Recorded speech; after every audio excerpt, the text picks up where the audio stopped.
गाण्याचा एक एक शब्द आहे का हे गाणं प्रत्येक स्टेजला गावं अशी डिमांड मंडळ करताना मी गातो. या गाण्यातून मी दोन बापांची कहाणी सांगू शकतो. एक तो बाप तो तरुण आहे आणि एक तो बाप जो या तरुण बापाचा म्हातारा बाप आहे. अगदीच लक्षपूर्वक आहे का.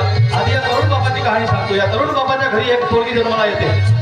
अगदीच गोंडस सुंदर पोरगी आणि त्या पोरीचं पालन पोषण तो पुढे प्रेमाने करतो. पण तो पालन पोषण करता करता ती पोरगी मोठी होईपर्यंत याला कधीतरी दारूचं व्यसन लागतं. मग याला दारूचं व्यसन इतकं लागतं की याच्या एका वाईट मित्राची वाईट नजर याच्या पोरीवर जाते. तो त्याच्या घरी येतो. त्याला 5 दारू पाजून त्या पोरीवर बलात्कार करतो. त्या निरागस जीवाचा त्या बलात्कारामध्ये जीव जातो. पण हा बाप नावाचा बाप त्याच्या आधाराची काठी बनू शकत नाही. आणि मग अशा वेळेस मायेने काय करावं ऐका.